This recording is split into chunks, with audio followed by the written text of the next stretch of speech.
This is the Nightshade Cult, a podcast macabre. We bid you welcome. Enter freely and of your own will. I'm Nick Grimm. And I'm David Graves. We will be your horror hosts for this dissection of George Miller's 1981 post-apocalyptic Ozploitation neo-western, Mad Max 2, The Road Warrior. Good evening. This is the cream of the crop, right? This is the one I think most of us were first encountered Mad Max in. I think so. This is the movie that George Miller wanted to make. Yeah, in a lot of ways, it's he reiterates and reiterates movie after movie, and just working towards the perfect version of this. Yeah, this one has a lot more post-apocalypse than Mad Max does. Yeah, it's not really an indie film anymore. Yeah, still it was the largest budget Australian production ever at the time, which is still a low budget movie by American standards. Yeah, but it doesn't feel like an indie movie. It still has a lot of grittiness to it, but it also feels a lot more polished. Yeah. So in between, Miller was kind of taken aback by the success of the original Mad Max, and he really started studying mythology, Joseph Campbell, cinema in general. He started watching all the Kurosawa films because Mad Max did huge business in Japan. It was very influential there. And everyone was saying, oh, you're like Kurosawa. And he's like, I've never seen any Kurosawa movies. So he went in deep on Kurosawa, and just became a much better storyteller between the first movie and this movie. Yeah, it's pretty interesting how he was thinking about international markets the entire time while he was making this, and the way he does dialogue and the way he does shooting and framing scenes. He said that reading the closed captions should be optional. Yeah, you should be able to understand the whole movie even if you don't speak the language. Yeah, and that's something he talks about to this day. He feels the iconography of cinema was established in silent movies, and movies should be able to be appreciated without dialogue. Yeah, it's funny. He refers to the old silent movie where the guy is strapped to the blade of the steam engine, and that's an iconic shot where people are always tied to the front of cars in Mad Max movies. Yeah, I watched, I think GQ or maybe Vanity Fair, one of those magazines, did sort of a iconic shots thing where they showed pictures from his movies and pictures that they believed he was homaging, and it was like a lot of Buster Keaton silent era movies. He's using that iconography, and I think a lot of times it's genuinely unconscious. Like he's just internalized that stuff so much. He's not thinking, oh, I'm going to do this like this movie. It's just those images exist in his subconscious. Yeah, he's watched so much silent movie film footage, and he's also just sort of internalized it. He's become like a part of the fabric of movie making, and that's just part of his DNA at this point. Yeah, doing this dissection, this series of dissections, while he has a movie out that he's promoting, has been really good for just like there's just tons and tons of George Miller interviews on YouTube every time I open it, and I'm like, oh, here, I'll watch another 3 interviews with the maestro as he explains his craft. Yeah, I've been watching interviews with him as well, and I've also watched some old stuff like from probably the 90s is when it came out, when the videos were made or whatever. Some side-by-side footage of lost footage or alternate takes, differences between the original Australian release and American release, and there's a lot going on YouTube for Mad Max. Yeah, and I'm glad you mentioned that, because that was something. This is one of many, many movies in the 1980s that had an American television cut. Yes. That was generally, it's a bit longer, and it included some deleted scenes and had some of the graphic stuff taken out. Yes. Like the tent fucker scene. And there's stuff that I didn't remember was in this movie, because the movie that I grew up with was that American television version. Yeah. If you had cable TV, even just basic cable in the 90s or 80s, this was just always on. Yeah, Road Warrior or Thunderdome was on constantly. Yeah, they were just staples. I'm sure he made a lot of money off syndication. Oh yeah, that's way more money than the TV residuals is way more money than the theater gross, because that stops at a point. Yeah, you only have a few months to make your money there, and then the TV's forever.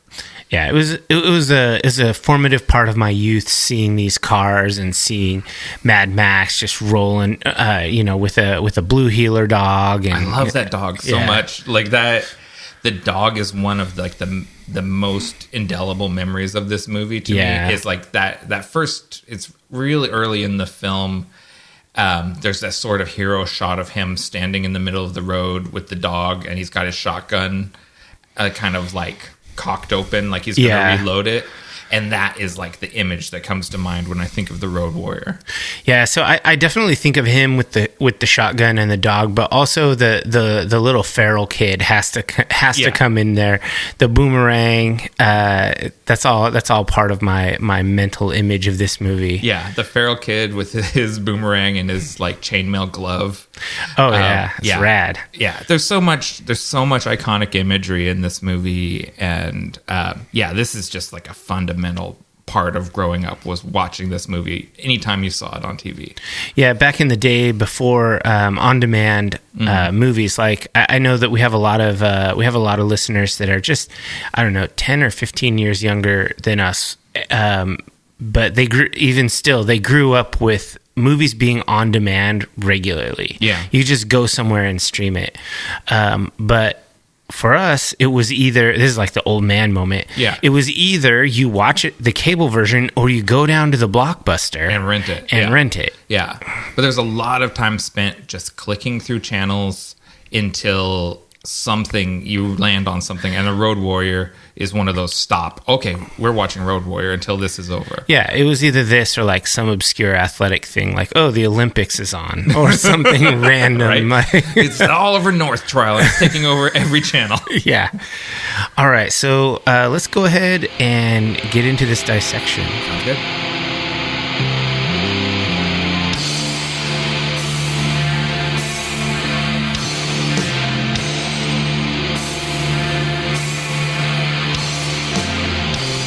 A wasteland drifter is convinced to help a group of settlers escape from a brutal warlord and his marauders in exchange for the fuel they ever find. That's really the simple, straightforward plot. Just like Mad Max, this thing has the first Mad Max, this thing has a just dead simple plot. Yeah, I think Fury Road is very much like this too, where it is just get down to the action, real, just archetypal sort of storytelling, like not a lot of development, just like mythological, I guess. Yeah, he shows up and finds a group of biker guy, or I would just call them raiders. Yeah. Marauders. Marauders. The Marauders. Going after these people who are good people because they're dressed in white. And they are, they get ravaged. So he goes to their base and sees that they have trouble. He initially makes a deal with them and gets some gasoline and drives off, but then he himself becomes victim of the raiders. Yeah. Has to go back and agree to drive their semi-truck. Yeah, because he had seen a vehicle that could haul the trailer that they had, because they have a tanker truck. Again, the tanker truck is in every Mad Max movie. It's just part of the iconography. And I think that's why it's also in Terminator movies. I do think that. And what else did we watch recently? Near Dark has the tanker truck. It just became sort of this indelible thing. Like, I remember just thinking that this was such cool imagery. Like, I think in the past we've talked about the Ninja Turtles role-playing game. Yeah. And then they had like all these After the Bomb supplements that were kind of like the Mad Max time setting of the of the Ninja Turtles, and you could build these vehicles for your characters. I love all that stuff. I can't wait till those books show up. Yeah, so like a tanker truck with the turrets on top of it was like, you had to. That had to be what, like, every character is driving their own tanker truck. Like, it's just absurd because you're like 11 years old. But that image of the truck with the two turrets on it, that's the war rig. I literally have a model for that for a Necromunda gang, and I use it in a 40K army as well. Yeah, it's a tanker truck. It's actually not a fuel tanker, but it's got like shipping containers with two turrets. So it's pretty cool. Classic. It's just become, anything that's in these movies becomes iconic. Yeah. So, I mean, there's a lot of overlap in the writing and directing and themes. The whole storytelling segment is a lot of overlap because he really he honed his craft and just did everything that he did in Mad Max, but slightly better, slightly more refined. He made more intentional choices. So the myth is George Lucas gave him a copy of The Hero of a Thousand Faces. And I don't know if that really happened, but regardless, he did get the book and read it and really like honed in on this sort of archetypal storytelling. Yeah, it's everywhere in here. Yeah, and so it's written by Terry Hayes, George Miller, and Brian Hannett, and then of course George Miller directing. Yeah, I love how he does his take on dialogue here. I mean, there's more dialogue in this, I think, than the first one, but it's still really sparse. It's very, I guess, extraneous. You don't have to hear the conversations. No, and Max doesn't talk a lot. Max just sort of listens and observes, and like the gyro captain talks a lot, or the people at the refinery talk a lot, or Lord Humongous gets on the mic and talks. He does a lot of talking. So there's this idea that these Mad Max movies are really about Mad Max, and he is definitely a perspective character, but a lot of the movies, all the scenes are actually about the people around him. Yeah, he doesn't have a lot of drama in these movies. Yeah, or much of an arc. Like generally, he's kind of a dark anti-hero. Yeah, these two movies, the first one, Mad Max, and then The Road Warrior, have the most like linear connective tissue, right? Like, he was burned out and kind of hollowed out by the things that happened in the first movie, and now he's just become like a wasteland warrior. And he drives the same car. He's driving the car. He's picked up a dog, but he hasn't even named it. It's just called Dog. And you know, like, I like the visual carry through. He's shot in the knee at the end of the last movie, and he's got a brace. He's got a leg brace in this one. Yeah. He's added a shoulder pad to his jacket, but he's lost a sleeve somewhere along the way. The single sleeve look is pretty cool. Yeah. He's gone gray at the temples. It looks bleachy, but I think we're supposed to think it's age. But yeah, the wasteland's been hard on old Max since the last movie. Yeah, this movie has a lot of really cool action sequences in it, but I think that's more of the visuals of the movie. Yeah, I think a lot of the characters created in this movie are extremely well written and really memorable, like the gyro captain, Lord Humongous. Yeah, Wes. Wes is amazing. That character's awesome. It's interesting because we all feel that way, and I totally agree with you, but not much happens on screen, right? Like Wes does not have a ton of dialogue. He's just a psycho. But he's more than a psycho. Like, he's got his little twink on the back of his bike, and like, you can tell a lot about him. It's good acting. Yeah, and so something that has changed between the first movie and this one is George Miller starts working with all of the actors and having them co-write backstories for their characters. Yeah. And when you do that, even though none of that gets on screen, that work comes through in the performances. And so the fact that, even if we don't know where the gyro captain came from or, how he's ended up this way, it's the fact that actor put in the work and came up with this backstory about how he was a used car salesman and like all of these things happened and this is how he survived through the fall and how he's been getting by. Yeah. It makes it a fully realized character instead of just like someone reading dialogue. Yeah, and there's something behind when you see someone delivering lines or playing a character, when they know something you don't know, it comes through in the performance. It just makes the character feel a lot more deep. Like they don't need to explain the backstory, but the fact that there is one changes the way they act, and it's pretty cool. Yeah, you can just tell when people have done the work and when they haven't.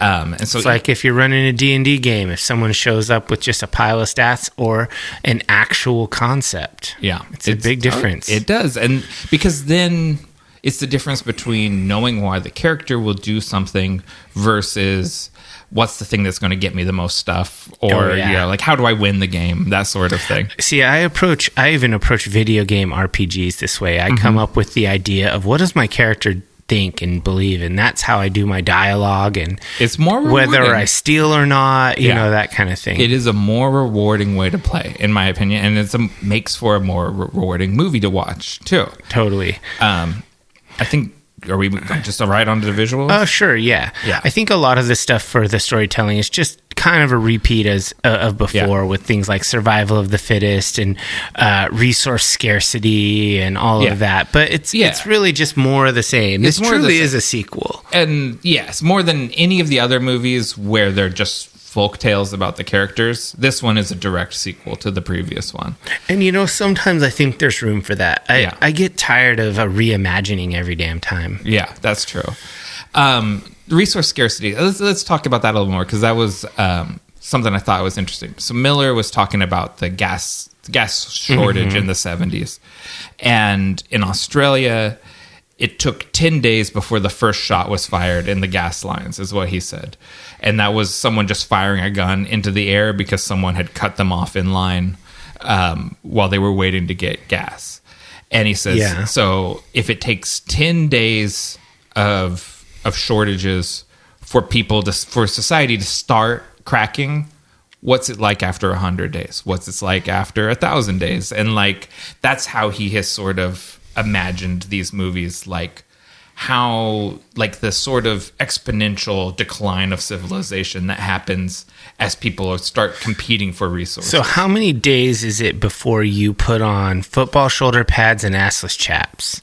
I mean, day two. Yeah. I mean, first opportunity is what I say. If there is an opportunity to be riding around on a Kawasaki bike in shoulder pads with a mohawk, take it. Some people just do this for fun already on the weekends. You know, we could just do this. We could make some Mad Max motorcycles. There's even actually, like, I didn't mean to talk about this in this episode, but there's it's suitable. There is a gathering. I mean, everybody's heard of like Burning Man and stuff, but there's a similar desert gathering in, I think it's in California. It's called Wasteland Weekend, and it happens yearly. I have a bunch of friends that I know from the nerd communities that go to that, and they're always posting these really rad pictures from it. And one of them has made a couple of really cool vehicles for it, like retrofitted a old like 80s pickup truck, and then another was a Volkswagen, and they tow them down there on a trailer. And so if you want to live out your Mad Max fantasies, there's a whole, like, I wouldn't call it a LARP. I call it more like a cosplay community that's very serious about it. You can go even further because they do a Wasteland event at Broken Hill where they filmed The Road Warrior. Oh man, but then you have to get to Australia. You have to go to Australia, but you could not have a more authentic Mad Max experience. That's true. And I bet you could find someone in the Australian community that you could organize with beforehand, where you could just ship like a trunk full of like armor and stuff to them. They'll probably be like, I'll just put it in my garage. And then when you get here, I think the Wastelanders, like the Burners, and there's probably a ton of overlap between those two. I think they've got a good sense of community. That's something that's done for the love. And I've kind of wanted to go to that Wasteland Weekend for a while. I like playing dress up. It does look cool. I'll admit that looks. But we very could cool. get motorcycles and go there. That would be pretty cool. I know. I think Carrie's listening to this, and she's like, "No, but we wouldn't ride them on the streets. We would make some dirt bikes. We only ride them in the Wasteland. Well, they're only made for Wasteland cosplay. That's like they're not. We're not driving them on the road and getting hit by drivers. No, I'm a method actor. I'm going to do like Hugh Keys Burns, and we road trip down in character. Okay, so if that's going to be the thing, we won't get motorcycles. We'll get a buggy, and I want you to do the thing on the top of the pole. Or go climb up there? Yeah. Okay. I mean, I probably would do it. I sometimes make bad decisions, and that seems like something I'd be into. But it's I also like driving, so I don't know. Yeah, that's true. We might have to switch out and we got to trade off every now and then when we stop for some gasoline. Who's strapped to the front of the car? Oi, blood bag! Yeah, so what kind of car would you make your Wasteland vehicle out of?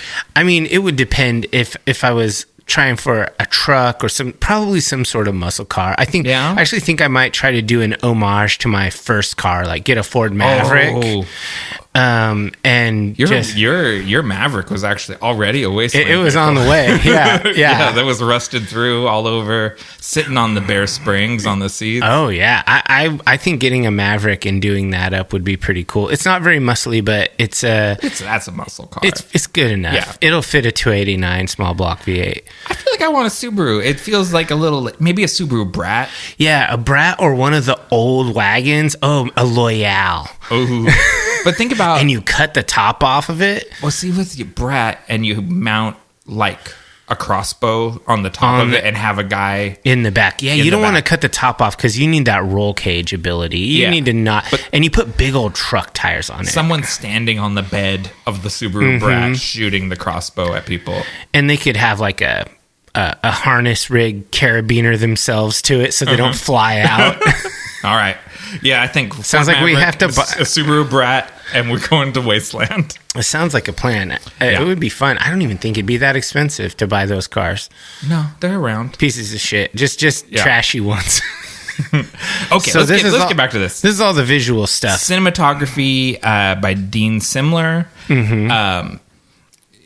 This is a much better shot movie than the first one. Some of the stuff they do is very similar. Lots of widescreen framing for landscape shots. They do a lot of the Dutch angles and dynamic camera work. Miller's definitely heavily influenced by Lawrence of Arabia. Yes. He loves this sort of big widescreen desert shots, and he revisits them a lot. And there are lots of shots in this movie that I really love that were very much they were homage. This movie had to have been homaged in Reservoir Dogs, where you have the cameraman in the car riding shotgun, looking out the windows with the camera, looking at the driver. There are so many cameras in cars, and you get shots out the windows, so you get this immersive perspective view. So Tarantino is credited with coining the term Ozploitation. Okay. And I think he's absolutely indebted to these movies and some of the other movies of the time period of this era. Yeah, like the Reservoir Dogs is obviously a lot more famous movie than a lot of... I don't know if it's more famous than Mad Max, but... Probably not. Well, it's probably equal. Similar, but I mean, he really, really took this type of camera work with the cameraman as part of the scene. Yeah. It's pretty embedded. Cool. Yeah. Almost documentary style that way. Yeah. I really love that. So the costume design is by Norma Morikow. She is coming from like the punk rock scene, and she brings even more punk aesthetic to this movie than the last movie had, and it was already punk as fuck.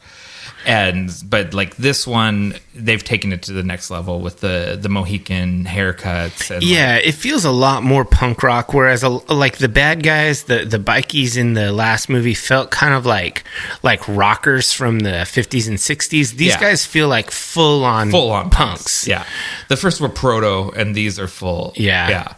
And she, basically combines the punk aesthetic with athletic gear, scavenged athletic gear. And then there's also this sort of, you already mentioned how the people in the refinery are all dressed in white. Mm-hmm. The Marauders are all dressed like Wes is wearing like chaps and a loincloth. So it's very cowboys and Indians, right? Where these are the settlers in the fort, and these are the wild savages on PC who are circling outside trying to enter the fort. Like, it's very iconic, but distorted. It's a distorted version of the Western iconography. Yeah, it's definitely evocative of Westerns. I think that's intentional. Yeah. I mean, Mohawk haircut is native haircut, and it's pretty cool. Yeah, because I always hated Westerns growing up. I felt like the way the Gen Z kids feel about superhero movies. Yeah. Like, Westerns were dad stuff. So do Gen Z kids feel about superhero movies the way I feel about superhero movies? Yeah, you're ahead of the tired. You're ahead of the curve. Yeah. All right. Like, that's tired dad stuff. Yeah, millennials, you got to get with it. So it never occurred to me as a kid what a Western this was until watching it. Because I liked Western movies. Yeah. Like, I was always big into it. Yeah. So watching this, and I was like, this is just a really simple Western It's story. a really cool Western. Yeah. But like classic. Like, if this was cowboys and horses instead of motorbikes. And yeah, like a cowboy finds a gang of rustlers and killing some settler types. And so he goes back to their settlement, talks to them. Yeah. And gets a deal with them because he needs what they have in there. Like, he's like, I'll get rid of them. Like, it's Clint Eastwood, right? Yeah. Like, he's like, I'll get you out of here in exchange for the food that you've been growing, or whatever they're doing there. Yeah, this is an extremely simple Western plot, but it's super works. I love it. So there's a lot of things that I do like about this movie that falls into production or maybe sets, but all of the practical stunts they do with the cars and the motorcycles that are just absolutely just gnarly. Yeah. Like, there were multiple stuntmen that were hurt in big ways on this movie. Yeah. They were unable to continue working on this movie and they were just done. Yeah. So Max Aspen was the stunt coordinator, and I watched a documentary from the period, and he injures himself in one of the stunts that he's coordinating and gets taken off in an ambulance, and is unable to continue performing for the rest of the production. There's one really bad one where a guy a dune buggy crashes, and then they run the bike into the dune buggy, and then the guy goes over the handlebars, and you see him go like ass over tea kettle 3-4 times, and I think he overshot the spot that he was supposed to land in. Yeah, he's supposed to land into a big pile of cardboard boxes, but he flew over them and just landed. Yeah, and like busted his femur. Yeah. So yes, the trend from the first movie of the stunties just like risking their lives to do this stuff continues. And they weren't like, oh, let's have actors and then let's get stuntmen and bring them in. No. The stuntmen were the actors. They were the Raiders. They just dressed up the stuntmen. Yeah. And they were in the movie. They were acting, doing their own stunts. And I think that's pretty cool. It's a good way to save money. Yeah. And it lets those guys get screen time. And it's just crazy. Like the danger, the palpable sense of danger that comes through because of that. People hanging off of things that are driving really fast is extremely common. Yeah. It's very dangerous. Yeah. Super scary. I like how they how all of these like set designs and stuff really sell the thing. Like the refinery, it's real. They built that thing out in the middle of the desert. Yeah. So Grace is his nickname. Graham Walker, or Grace, was the production designer. And yeah, that was the largest set built in Australia at that time. And it's all, I keep saying iconic, but like just the stuff, like the bus as the gate. Yeah, the crane rig with the guy on it. Yeah, the two flamethrowers, just like everything about it seems considered and lived in and like authentic in some way. Yeah. And I always go and sort of check people's IMDb's where like, what else has this person done? Yeah. And so Graham Walker is the production designer on The Walking Dead. And it's like, and there's a good sense of continuity between Walking Dead and the Mad Max movies. Like, I can see why you hire him to come and do those movies, because it's very much playing in that same sandbox. Yeah, for sure. There's a lot of really cool stuff going on with that set, and I was watching an interview or documentary, I don't know. Yeah. And one of the producers of the movie was talking about that set, and he was kind of pointing at it, standing on the hill. He's like, when we showed up here, me and George and several of the actors, we hadn't seen it, but they'd been working on it for a long time. And when we saw it, everyone was absolutely blown away, and we started filming on a really high mood, because everyone just saw the level of production here, and it was just next level. And it makes it easier to believe what you're selling when you're there and you're embedded in it. If you're not just trying to do this in front of a bunch of green screens or whatever. Yeah, exactly. It's very hard to act in front of a green screen. Like, that's that story Ian McKellen tells about when they were filming the Hobbit prequels. He would just cry after scenes because he was acting by himself in a green room. Yes. And none of the sort of the feelings that he got from making the original Lord of the Rings movies, they didn't carry over into the Hobbit, because of the difference of the way it was produced. Yeah, those movies were not nearly as good as the Lord of the Rings movies. Yeah, and so like we talk about the doing the background work as an actor on your character, doing the background work to build sets up just makes the actors' jobs easier. Yeah. So I wanted to talk a little bit about props. We already touched on cars. Yeah. Of course, Max's Ford Falcon XB-GT is in there. But also the weaponry that they choose for all the different characters. Everything for the characters is considered. The Raiders tend to have really brutal, gnarly weapons. The young feral child with his metal boomerang is really cool. Yeah. Even the gyrocopter Captain Snake. Using snakes as a weapon? That's very Australian. I love how considered everything is. Like the quad crossbow must be the most powerful weapon in the universe, right? It just never stops. It is interesting how, so obviously bullets are a limited resource. Gunpowder is a limited resource. The knowledge of how to make gunpowder is going to be a limited resource. And they show don't tell by him finding a shotgun shell that's gone bad. Yeah. He kind of pours the shot out because it's broken. And then the one that he keeps also is a dud. Yes. And so he ends up having one good shotgun shell, and he uses it against that guy in a really cool muscle car. Yeah. And so crossbows make a lot of sense, right?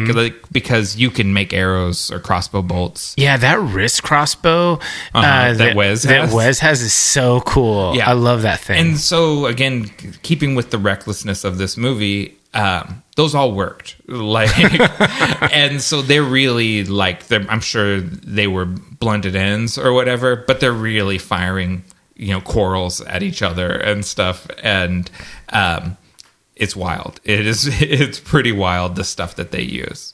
Yeah, so I think that the prop design and the vehicles and all of that, those things really have to be considered, and I love it. I think this movie really took it to the next level compared to the last one. Yeah.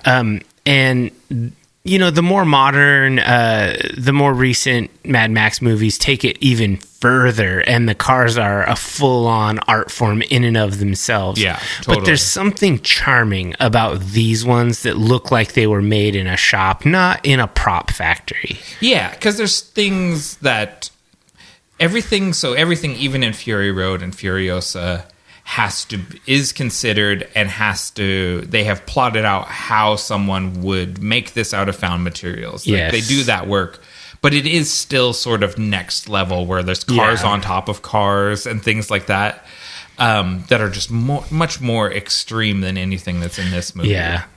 And so I think that that gives this movie a much needed. It gives it a charm that is never really equaled by the other ones. Yeah, because of the DIY nature of it. Yeah, I would agree. I would agree with punk rock. Yeah, these are very punk movies. Like, there's no getting around that. Yeah. So, did you want to move on to audio? Yeah, let's go to audio. So we've got Brian May's Star Wars-esque score here. It is very so.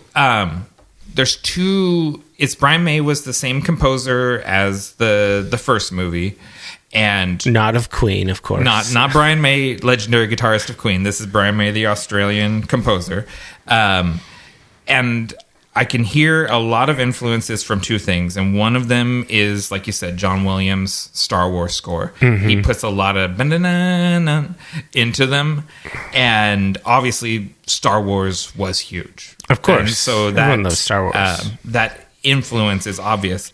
And the other one is Jerry Goldsmith's Planet of the Apes score. Okay, I can see that for sure. And Planet of the Apes is, before Mad Max, is probably like the post-apocalyptic film franchise. Yeah, it's a weird-ass post-apocalyptic franchise, but it's cool. Yeah, but it's society has fallen and the apes have risen up in our place or whatever. But I hear a lot of homages both to Planet of the Apes and to Star Wars. And I think that gets into both Miller wanting to reference the Joseph Campbell Heroes Mythology stuff that leads you to Star Wars. And whereas the Brian May score for the first film leaned heavy on sort of Western tropes, like it sounded like a classic era Western movie. This is a sci-fi movie score, and it's playing with those sort of sci-fi themes. Yeah, if this movie were made in the modern day, it would be like industrial music. It would not be a score like this. Yeah, that's probably true. I mean, that's why Junkie XL scored Furiosa, and I think he probably did Fury Road also. Junkie XL does a good job. I love my boy Tom Holkenborg. He's the dude. Yeah, really, really good stuff. Yeah. So as far as other sound design, I really like how they input a lot of diagenic sound. Basically, like every time a weapon cocks, you hear the action of the weapon. You hear the crossbow click. You hear the winding up of the gyrocopter. All of those little sound effects that may have been lost, they're added in so that you don't. So Bruce Lamshed is the sound designer. And you know how that they're proud of their sound design? There's a whole track on the score of sound effects. Nice. So that's like, they're like, we need to dedicate one track on this score to just the sound of the boomerang, the gyrocopter, the guns cocking, like you said, and just all of those sounds. Bruce, keeping in... I'm not that I know him, Mr. Lamshed. He's your buddy. He keeping in the sort of DIY, hands-on kind of theme of the movie.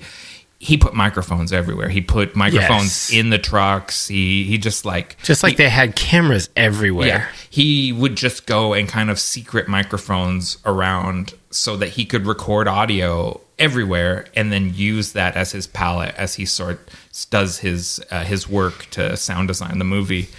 And it makes a very visceral, embedded sort of sound design. Like, it's exaggerated, but it feels raw and real at the same time. Yeah, I really like that. I think that adding those things in really changed the way of the movie and made it feel a little more bombastic in that audio way.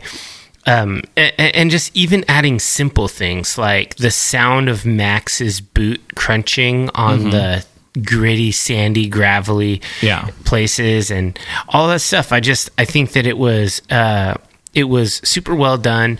I'm normally a pretty big fan of good sound design. Yeah. When there's bad sound design, you basically just don't notice it. It's just invisible. But when there's good sound design and you're listening and you hear the wind howling, you hear the snap of the campfire at the Marauder camp going, all of these things, they immerse you and they make you feel like you're in the scene yourself. Yeah. Like, what's that scene? Is it Max is having to sneak through the Marauder camp. And he's got all the guzzling with him and the boy. And the boy howls like a dog to put them off because he makes a noise or whatever. Yeah, he fails his stealth check. Yeah, that's good. That was all good sound design. I should have mentioned this probably back in the last segment. I want to talk about the truck roll. Okay. As a stunt, because it was not a stunt driver that did that role, and I thought that was pretty interesting. It was actually a guy from the Kenworth dealership that they got their trucks from, and he asked, he's like who's going to drive the truck, and they're like, Mel Gibson is going to drive the truck, and he goes, does he know how to drive a double transmission semi truck? And Mel Gibson being there, he's like, no. He's like, I don't know how to do that either. I have a hard time parallel parking. And he's like, all right, I'll drive the truck for you. And so he agreed to drive the truck, not really knowing what was going to be He's going to have to roll it. He's going to have to roll it, yeah. And so he totally not a stuntman. Well, he is now. Yes, he became a stuntman, yeah. And he made one run at it and chickened out and didn't do it, and then came back and got it on the second one and did it perfectly. But yes, not a stunty, just a truckie. And it is awesome though. It's one of those iconic moments. That is a really cool moment in the thing. Yeah, I don't know where to talk about that particular things, like maybe that's segueing us into performances. Maybe. Yeah. So you have to talk about Mel Gibson. Yes. He did a great job. He plays this hardened wanderer, this road warrior. Yeah, this road warrior, if you will. Yeah. He has a kind of I wouldn't say a heart of gold, but he's not a bad guy per se. No. So he's a shell of a man, is what they say a lot. He was just sort of hollowed out by the events of the first movie, and now he's just surviving. Like he's not thriving. Like he had his own kid at one point, and so that's why he has a weakness for this like funny looking little feral child. Yeah, with his epic mullet. And boomerang. Yeah, love the feral, and the feral child is our narrator of the movie. He is, yeah. Yeah, he grows up to be a history man, and I think he grows up to go into Fury Road. I'm coming around to, especially watching this movie, because the Interceptor gets completely destroyed. It gets utterly destroyed. I hate that. Yeah. I actually think that these are just folk tales, and they're not real. There's not a strict continuity between them. Yeah, I mean, Miller has said that. Yeah. He said that's why he calls it a road warrior or a Mad Max saga. Yeah, they're mythology. There's no linear progression, and all of them are a bit mythologized. Yeah, it's like your guy, what's his name, Jackson Crawford. The cowboy Viking sagas. Yeah, and he talked about how the audience for the sagas didn't expect continuity between them, but they expected consistency of character. Yeah. They expect Thor to be a big, strong dummy. Yes, he's got a good heart, but he's dumb and quick to fight. Yeah. And it doesn't really matter what order you tell the sagas in. Yeah, and so Max is also that sort of iconic character that he's a guy that's had a tremendous amount of loss, doesn't want to get involved, but his conscience gets the better of him, and he ends up helping people eventually. He's a good character, and that's probably where we land with it, that it is just intentionally non-continuous. And but Miller has his cake and eats it too, because then he goes and makes a prequel for Fury Road, and I haven't seen Furiosa yet. Let's talk more about it at the end. It's good. Okay. It's good, but he does sort of like lock some things in stone when other things are left mushy. Okay. And that's probably the best for a creator. That gives you the most freedom, probably. My next one is Bruce Spence as the gyro captain. Yeah, I mean, I think he does he's really, really cool. I always wonder about these, because a lot of times you get annoyed by the quirky characters, but then these older movies, you have a lot of nostalgia from when you were a kid. So I wonder, does Dave still like the Gyro Captain, or has he worn thin for you over time? I still like him. Okay, good. I think you got to have a little Jar Jar Binks going on, just not as crazy as actual Jar Binks. But I like the Gyro Captain, and he also is like Max in that he's a survivor that's scratching to get by, but gets roped in by these settlers and ends up becoming their leader. You know, like he ends up taking that place when Papagallo, played by Mike Preston, gets killed. Yeah, I think that he's really good in this role. He's comic relief. He's a helper, and his kind of relentless optimism leads to the end. You know, and he's weaponizing snakes. He's an outside the box thinker, right? Yes. Setting traps and leaving a snake in it is very outside the box thinking. He's a ladies' man, you know. He just about gets to fly the coop with that girl with the funny ponytail on the top of her head. But when she stays, he stays, and it ends up working out for him. So that's good. I like Bruce Spence, and he will forever be the Gyro Captain. Anytime he shows up in anything, you're like, that's the Gyro Captain from Mad Max. Yeah, he's awesome. Yeah. So I had what is it? Kel Nielsen, Lord Humongous. Lord Humongous, yeah. I mean, the lines that he does deliver are just menacing. And he's this huge guy. Yeah, so he's terrifying. Yeah. Like, he's so scary. He's rocking a hockey mask before Jason did. Oh, yeah. Because the first Nightmare on Elm Street, doesn't he just have, like, a bag on his head or something? Like, I don't even remember. Or not Nightmare, Friday the 13th. He doesn't adopt the hockey mask till later, and Lord Humongous beats him to the punch. Yeah, like, the Wasteland is filled with these warlords, these guys that have risen up and taken power. It was a really cool, excellent performance. Kjell Nelson's I think Swedish bodybuilder. We don't ever really get any backstory on him, like why he's obviously very burned.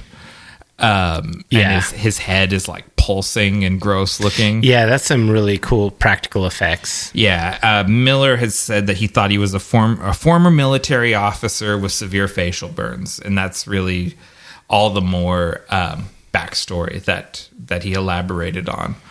And there may be some history between him and Papagallo. That's the leader of the settlers in the refinery, who was played by Michael Preston. Yeah. And that's another one. There's a novelization that kind of elaborates that he was an executive for one of the Seven Sisters petroleum firms in Australia. And that's kind of where his knowledge comes from. Like, if you can imagine, he was like an upper level management person at this refinery, and then he's turned it into a settlement over time. Yeah, get some gasoline. Yeah, sell it. It's the most valuable thing in the apocalypse, because we're still conspicuously burning gasoline, even though things have broken down. Because electric cars won't work in the Wasteland. There's no way to charge them. You need the gasoline. So then after that, I had Emil Minty, the feral kid. Oh, yes. The kid doesn't get a name. He's just called the feral kid. Just the feral kid, yeah. He's really great in that role. I mean, he's kind of a mascot, basically. He is. And he's, it's iconic and believable in a weird way. Like, this kid, obviously, his parents died, and he's getting food, but he's too savage, really, for anyone to be actually looking after, you know what I mean? And he kind of adopts Max like the way a cat adopts you, like it hitches its cart to your horse. Yeah, the guy, like, the kid is really funny looking. Like, I don't know what it is about the proportions of his face, but if you Google him as an adult, he just looks normal. Yeah, he's like a regular dude. He's a jeweler now. He sort of grew into that head. Yeah, he grew into that long face. Yeah, it's like he has a full-size adult head on that little kid body, and now he has a man body underneath the giant head, and it just sort of looks normal. I think he still does conventions and stuff. You can go get an autograph from him. That'd be pretty cool. Yeah. And it seems like he had a really good time there as the token kid on this production, hanging out with these actors and stuff. Yeah, I saw some behind the scenes footage where he's just like hanging out with Mel Gibson, and they just seem like they treated him real nice. They're all like his uncles. Like, that's the impression I got. So yeah, Emil Minty, iconic. Speaking iconic, Vernon Wells as Wes. That's the next one. He's kind of, in my mind, the main villain here, just because he's the one that I kind of care about more. Yes, he's the counterpoint to Max, right? Whereas if Lord Humongous is the counterpoint to Papagallo, Wes is the road warrior for the Marauders. Yeah, I just love his costume with like the feathers around the neck, like the feather boa, and the shoulder pads, and the mohawk. It just looks so great, and he's got like the strip beard thing. Yeah, he just looks insane. The war paint. Definitely, I know I use the word too much, but definitely iconic look for this character. So much so, like, he shows up in Weird Science at the end of the movie as this character. And I have to say, as a kid, the gay subtext of all of this stuff was way over my head. Like, I never really got him and the golden boy, his little twink on the back of his bike. I never really understood the relationship there. It's very clear to me as an adult what's going on. Sure. Same with Lord Humongous. That's also a very sort of leather daddy coded sort of character. Oh yeah, for sure. Like same as a kid, I didn't really understand what was going on, but yeah, it's pretty clear that George Miller was just like, this guy's gay. That's his boyfriend. Yeah, totally. And Miller said that he imagined that procreative sex is not a thing after the apocalypse. Yeah. And so people form these relationships, and it really, like, gender is not a concern anymore. And this very forward thinking. Yeah, this is just how things are. Because there's no, if you got pregnant, if you were a woman that got pregnant, you're not going to make it. You're probably going to die in the wasteland, right? And so it's like living in a George R.R. Martin book. Yeah, but people still need companionship and things like that. So there's different types of relationships that happen. It's pretty brutal that the golden boy just gets iced by the boomerang. Yeah, and so it does make, it's out of the blue, makes Wes understandable, like, why this is so personal for him. Yeah, why is he so mad? He doesn't really give a shit about anything, but his boy got killed, and he wants revenge for it. Yeah. Totally understandable. So part of his backstory, because I've heard interviews with him, was he Wes, when the fall happened, wherever Wes lived, there was like a supermarket, like a Costco sort of thing, and him and his buddies went and took it and holed themselves up there and then protected it until all the food was gone. Yeah, basically, and killed anyone that came for the Costco. And like, I mean, that's a great idea. Yeah, and he's like, and so that's, in however many years it's been, but that's where Wes starts out, is holding down the grocery store. So how many days into the gas shortage before we grab our Subaru Brat and Ford Maverick and go to the Costco? Go and get to the Costco. Well, you got to go quick before someone else gets it. Before someone else gets it. So probably first day is when you want to do that. So we had to have our cars and our outfits and our armor ready to go. Yeah. Like, I already have the armor. As soon as people start lining up for gas, you just start taking the Costco. Yeah, absolutely. There's a gas station at Costco. Yeah. Ultimately, we're going to want to get that inside the wall. Yeah, we're going to need to build a wall. As we line up buses around the Costco. Yeah. Yeah. How many buses could you line up around a Costco before someone stopped you, I wonder? Oh, I don't know. A lot. It depends on how many guns you have. Okay, just food. We just need to hold on to that for the future. Yeah, I mean, there's a few other people in the side actors and stuff, but I think we kind of covered everybody with like Papagallo and whatnot. I got Max Phipps as the toady. That just is sort of like the mouth of Sauron for Lord Humongous. Yeah, who gets his hands cut off, his fingers cut off. Yeah. The guy, I never got his name. The guy in the refinery who had like the military medals and the helmet, but with a katana sword. Yeah, like that guy was hilarious. We don't take you seriously, old man. Where is he? I do have him in my notes. I just liked how he was kind of bossing people around, but nobody listened. Like he's an officer. Yeah. I mean, he probably was an officer before. Now he's just a grandpa. Sid Halen as Curmudgeon is the name of the character. Okay, Curmudgeon. Nice. Yeah. That'll be me in a movie. You just go in your dress uniform. And they just call me Curmudgeon. Yeah. Well, should we get on to the personal highlights? Yeah. Okay. Well, what's your personal highlight? I mean, I think it's probably a little bit too simple, but I'm going to choose the climax chase where Max is driving the semi truck, and the thing I love about this scene is that it's not even really about Max. Yeah, it goes from little like mini combat vignette to mini combat vignette. It's many scenes within a series of within a scene. So you have the gyro captain scene and then sequence, which is a series of scenes. Okay, so we got a little sequence going, and I just love that. I really liked the interactions between Max and the gyro captain across the whole movie. Yeah. But my favorite scene of all was definitely that final combat where they do just so many gonzo car stunts. Mm-hmm. Oh yeah, they pull out all the stops in that one, and the actual freaking gyrocopter flying around. Yeah, so like they didn't have drones to get drone footage, and that gyrocopter was a perfect reason to have all those cool aerial views of the movie. It made it feel immersive. Yeah, it was very cool.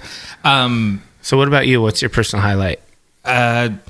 Since you picked that one, and that's the obvious one. Same with the first movie. Yeah, I'm gonna go with, because I'm such a big fan of the dog. Oh, all of the stuff from the time kind of Max takes the gyro captain captive to where he's observing the refinery, where the dog has the shotgun. Yeah, the dog. He's got like it's all rigged up. The shotgun is tied to a chew toy that the dog has in his mouth and is pointed at the gyro captain. And then when they're kind of spying on the refinery and observing what's going on, Max is eating the dog food first. Yeah. And then he gives the can to the dog, and then the dog eats his fill of the dog food, and then the gyro captain gets to kind of finger the can and get the last little bits of Dinty Moore out of there. And I just like that whole sequence. Yeah, that was really cool. I like the interaction between those characters. The dog has a lot of personality. Mm-hmm. Yeah. So that's my favorite. What worked for you? I think the cars and the driving stunts were even better than Mad Max, and I really liked them.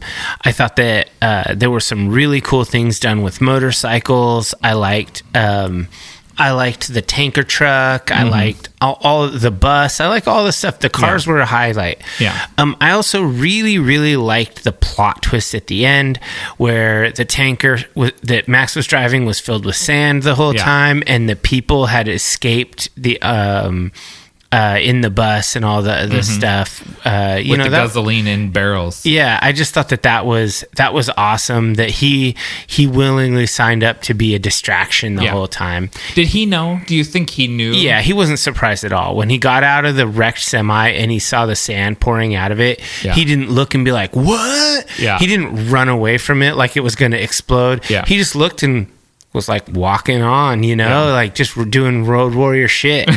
And like he knew the whole time. It was pretty clear. Interesting. Okay. So those are my favorite parts. And I really liked that was not telegraphed. That twist was, you didn't know until the end. Yes, I think it's a great twist, because when the truck falls over, your heart sinks, right? You're like, no. It was all for nothing, and they've lost all that gas, and then just the sand pours out of it. it, and it's like, oh, those clever settlers, they snuck it out. That says something about our societal values, that we were sad that he lost all those resources, when really we should have been happy the whole time that all the people got away. Yeah. We shouldn't have cared about the gas. But it's just they put so much work into the gas and protecting it. It sucks to have your life's work ruined. Yeah, I like that it was a lure to draw the gangers away. That was pretty cool. And it worked because the gas is much more important than their lives. Yeah, absolutely. To the Marauders, yeah. So what about you? What were for you? For me, first up, the simplicity of the story. I like what a folktale it is. Like, you can imagine this as a campfire story that the feral kid is telling some other feral kid someday about this crazy thing that happened when he was a kid. And it's just a classic Western story, and because of that, I think that's a big part of why this movie has held up for years and years, because it is so classical. The costume design by Norma Moricchio and the production design by Grace Walker. Everything, anytime you think about post-apocalyptic settings, the iconography of that was established in this movie. And the work that they did has just lasted for generations. Like, people who have never seen this movie still imagine this stuff as the apocalypse. Oh, yeah. It's transcended the movie. If an apocalypse happens, people will emulate this movie. Without it, yeah. And they'll just not even know why necessarily. And then, I already just said this a little bit ago, but I love that dog so much. Like, You should get a dog like that. An Australian cattle dog, Blue Heeler. Oh, yeah. I mean, I don't have the energy for an Australian cattle dog. Those are working ass dogs that need a lot of activity. You get in shape. You be jogging every day. I know. Out there chasing sheep. I do live next to a sheep farm, so that is fortuitous. Yeah, you just make an arrangement. Yeah, and I just put him outside, and he runs over there every day. Just put him to work. He needs something to do. What's his name? Dog. It's a movie reference. You wouldn't get it. I did a whole podcast about it. And they go, oh, I don't want to listen to your Another podcast. fucking podcaster? Tell me you're not a DJ. Yeah, I did a little dubstep DJ. Okay. What didn't work for you? All right. So in the first Mad Max movie, there George Miller did, probably due to budgetary or whatever, but all of the violence and whatnot was mostly implied and off screen. There was a lot more on-screen violence and sexual violence in this movie. Yeah, there's a bad sexual assault at the beginning. I didn't like that at all. Yeah. It's not that I don't know. I don't want to be that guy that's like, ooh, you should never depict these things. But actually, I think that stuff was depicted better in the first movie, because your imagination is nastier than anything they can put on film. Yes. And there's a sexual assault in the first movie, or two of them probably, in the first movie, that we never see, and that I do prefer that also. And I just think that the implied terror is more impacting than what you see on screen. I agree with that. And so I think that it was a loss for the movie. It just it diminished the movie. So I didn't like that. I thought that was a downgrade, whereas almost everything else in this movie was an upgrade. Yeah. In the TV version that we grew up with, it didn't have that, obviously. Yeah, and so it was better. Yeah. And then I hate that the badass Falcon just got destroyed almost trivially. It loses a race and gets run off the road by getting hit with a big ass chrome exhaust pipe by Wes. It's so anticlimactic to kill the best car in the movie just like that. Yeah. I was like, God dang, like this could have been a rad chase scene. Something cool could have happened. No, instead, he just gets run down by a car with nitrous oxide and then hit in the windshield, and the car is destroyed. And it did sort of like that moment happened, and I thought, oh, there goes the Fury Road theory. Yeah. That this is the feral kid and he's inherited Max's car. It's like, oh, because that car gets totally destroyed definitively. Yeah, it's undrivable. Yeah.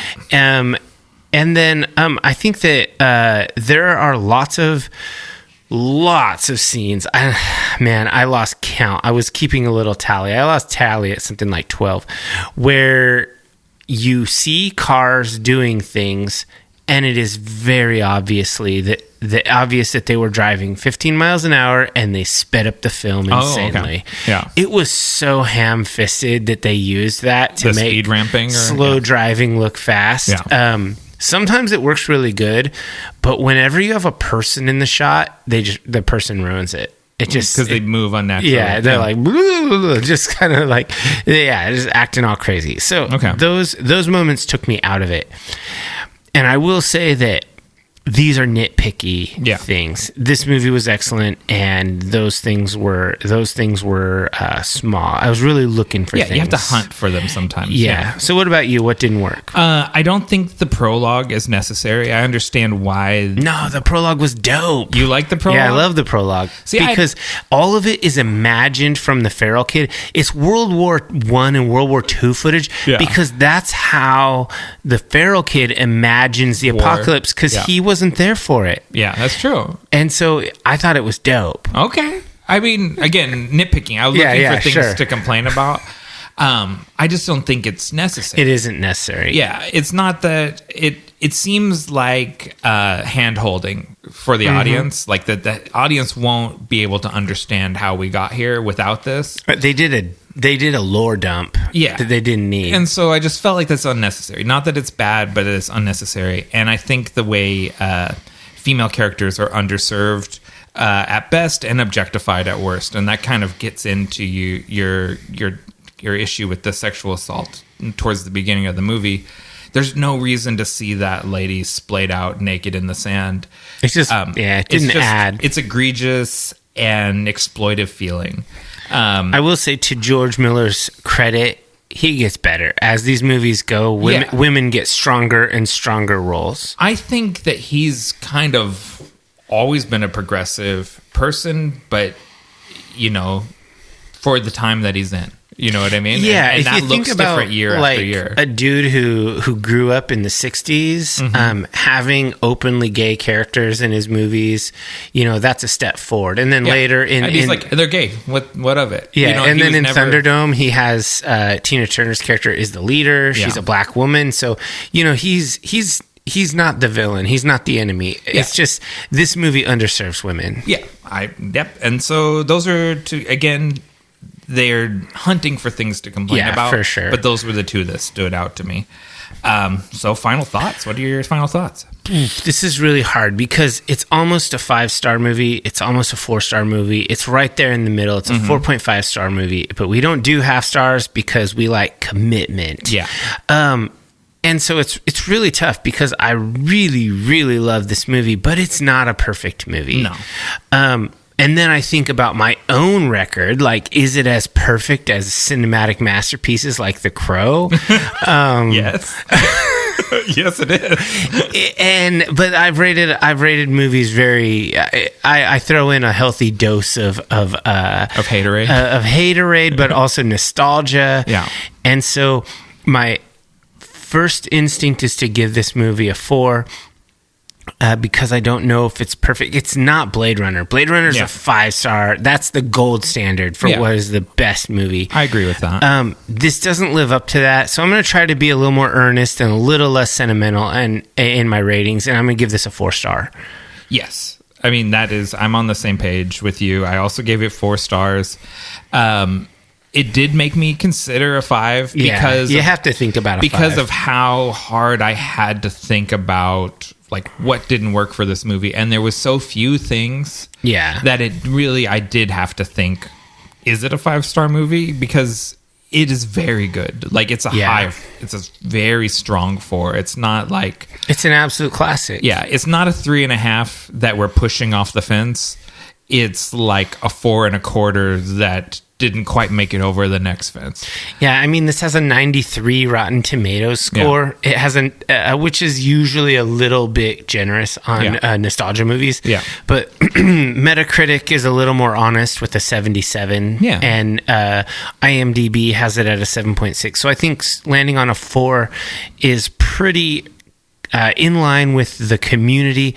I actually I think it would. I wouldn't put it at a 77. I put it more like at an 87. Yeah, but that's fine. That's just because I grew up loving this movie. We're in the ballpark with the critical consensus, I think. Yeah, I did a lot of reading on this movie and stuff, and it's really well loved. There's some valid criticism out there. But, there's a really great book called Miller and Max that is a making of the original trilogy, like an oral history of those 3 movies. And it is free on Audible if you want to listen to it. Miller and Max. Yeah. Is it for the first 3 movies? Yeah, the first 3 movies. Yeah. And it's been invaluable for the research on this and just getting like firsthand accounts from the people that worked on the movie. All right, so now I'm going to listen to that movie before we do our Thunderdome episode for sure. I've been listening while they talk about the movie. Like I watch the movie, listen to the chapters in the book on the movie, and then I pause the book until we do the episode. The next movie, nice. Yeah, I'll have to hit that up. And it's free, so you don't even have to waste a credit on it. Heck yeah, would have been worth the credit. So we'll take a quick break and then we'll come back with the vault.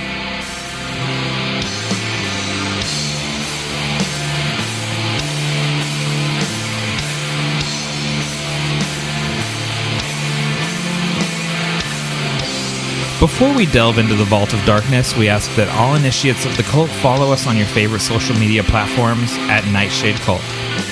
If you've enjoyed this content, help us grow the cult by sharing it with like-minded people and leave us a review wherever you listen.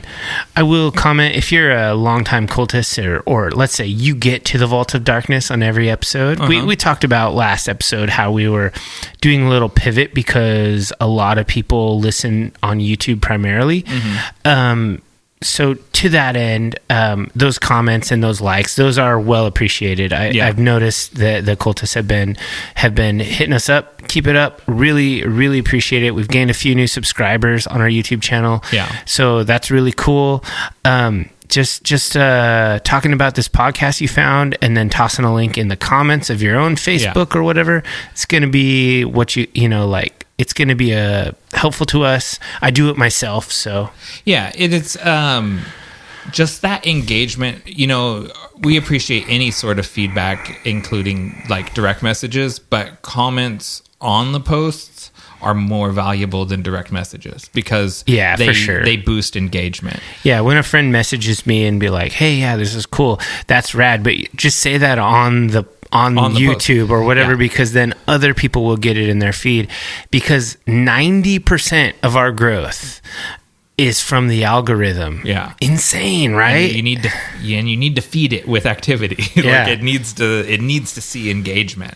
All right. So what do you got for the news? I just had a couple of things. The first up is legendary film producer and director Roger Corman passed away.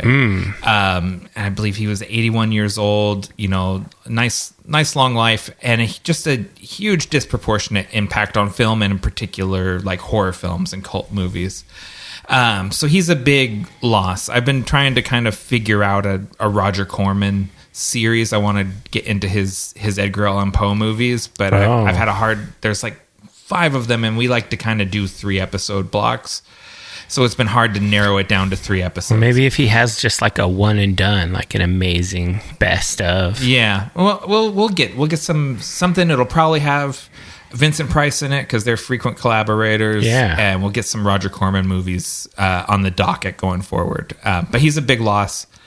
And then my other news item was Adam Wingard is not coming back for the next Godzilla Kong movie. He was the director of the last 2. Wonder why?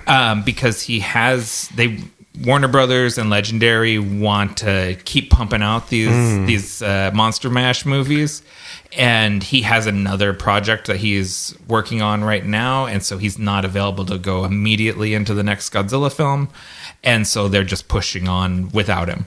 Brutal. Yeah, it's it is what it is. I welcome some new energy to that franchise, but he made a couple of fun, really silly, big monster movies, and I thank him for his contribution. Yeah, that's cool. Yeah. So anyways, that's all the news I had, and we can get into the Vault of Darkness. What are you pulling out? All right. So I was thinking, I like to keep these things themed, and I was looking at 1981 stuff, and then I just thought, no. That's the wrong tact. I want post-apocalyptic. Yeah. And so this is called The Road Warrior, and this is really a fairly bleak look at the future, but it could get worse. Oh. So in 2009, an American movie came out called The Road. Oh, this Cormac is McCarthy? Absolute darkness. Yeah, this is Cormac McCarthy's based on a book, and this is directed by John Hillcoat, written by Joe Penhall, starring Viggo Mortensen and Cody McPhee as father and son in a post-apocalyptic wasteland. If you have seen this movie, you know this movie is fucking grim. Yeah. If you haven't seen this movie, you really should. If you like post-apocalyptic, if you're an hour and 15 minutes deep in a podcast on Mad Max, you owe it to yourself to pull up The Road. It's, it's a 15-year-old movie, but Viggo Mortensen is amazing in everything. Yeah. And this movie probably has the most grim, dark depiction of the post-fall world that I've ever seen. It's absolute bleakness. It's like every single drop of hope is drained from this movie. I love it. So I've actually never watched The Road because of all that. Like, not because I'm afraid Just of absolute bleakness. Yeah, like it's always sort of a hard sell. Like, I can never say to wife Lisa, go, let's watch The Road and just watch Viggo Mortensen live a miserable life. Like, it's still a good movie. I know. Though. I mean, I know it's a good movie, and it's probably like the spiritual father to The Last of Us and The Walking Dead. Absolutely. And so many lesser works. Not The Walking Dead and Last of Us are great.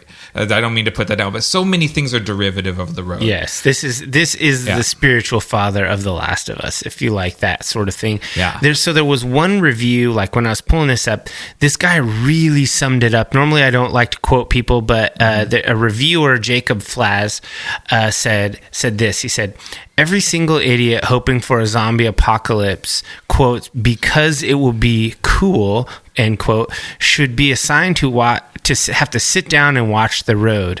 Brutal, gritty, dull, and depressingly sad. This movie is probably the closest to what would actually happen in the event of shit hitting the proverbial fan." Right. So you should watch this movie. Yeah. So like you're telling me like these guys in their like Nissan Xterras with their zombie extermination stickers all over them. They're not going to make it. I'll just say they're the first ones that the cannibals eat. So you're telling me there's cannibals? There's cannibals. There are no zombies. Yeah. This is just fall. Kind of like Mad Max.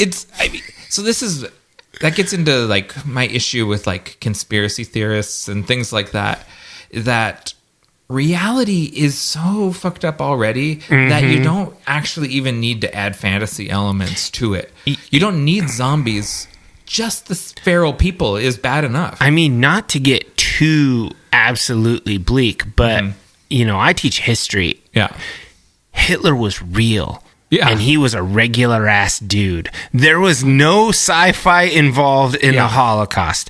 You don't need fake shit to make extremely grim content. And that's what The Road is. Yeah. Okay. So how about you? What do you got from the Vault of Darkness? Because I went absolute darkness. Yeah. I went a little more gonzo than you, but still on the same theme. And I picked an anime from 1986 that is beloved by me. It's not a great movie, but it's a beloved movie, and that is Fist of the North Star. Everyone directed knows that. by Toyo Ashida, based on the manga by Buransun, a.k.a. Yoshiyuki Okamura, and artist Tetsuo Hara. I've seen this movie a bunch of times. Yes, and so Fist of the North Star was a manga first, and then it was adapted into a television series. And then while they were producing the television series, they made the movie. And the movie is like the Cliff Notes version of the manga. And it's just very like boiled down to like kind of just the action scenes and the big beats of the story. And the titular Fist of the North Star, Kenshiro, is basically like you took Bruce Lee, Sylvester Stallone, and Mel Gibson and put them in a blender with each other and made the ultimate Wasteland martial arts hero. With a healthy dose of One Punch Man. Yeah, well, he's One Punch Man is the baby to Fist of the North Star's daddy. Exactly. Yeah. And this is such an iconic character and story that it keeps getting reiterated on in Japan. When I was there in 2017, there was like, I forget what brand, but there was a malt liquor brand that had Fist of the North Star on the cans of malt liquor. Oh yeah. Yeah. And so this character keeps getting reiterated on. There's supposed to be a new adaptation coming out this year in September. Oh yeah. I'll watch that. But I like the 1986 version, and I like it with the bad dub that it first came over with. Ooh, dubbed. And that's a rare treat. Because it's not even a good translation. It's they were not concerned with fidelity in those early VHS anime releases. Just sort of getting the gist and trying to kind of cater it to the American audience. Yeah. And so it's a bad translation on a not great movie, but I love it. It's a beloved movie, and I would sit down and watch it right now. Oh yeah, yeah. I probably will sit down and watch that. Yeah. Maybe not today, but soon, because it's so good. Yes, and it is very Mad Maxy. Like he basically, Kenshiro sort of wears the Mad Max jacket, and the Wasteland is very Mad Max themed. Yeah, I am very. I don't hide it. I wear it on my sleeve. I love these shitty old animes. Yeah, they're so good. They're like, and so. A lot of the video game fighting games took from the Fist of the North Star. Like the whole Mortal Kombat fatality comes from Fist of the North Star. Ryu and Ken, that sort of dynamic comes from Fist of the North Star. Like the two guys trained by the same master. And we were good with Ryu and Ken. Yes, we're big Street Fighter guys. All of that stuff is derivative from Fist of the North Star. So if you're into any of it, you should go back and watch it. And it's just it's like a 90-minute anime. It's definitely worth your time. If you're sitting down and watching all of the Mad Max movies, you'll enjoy this. Yeah, you won't be sad that you did this. You might be sad after the road, but that's the intention. Yeah, or if you watch that live action version of Fist of the North Star from the 90s, that might make you sad. Oh, I never saw that. Oof, that's terrible. It's pretty rough, but sort of fun in a weird way, like because they do their best to do the sort of like pressure point exploding head stuff. Yeah. In live action practical direct-to-video effects. Okay, that sounds cool. Yeah. That sounds great. All right. We'd like to thank you for joining the Nightshade Cult. Until we meet again, we're wishing you unpleasant dreams.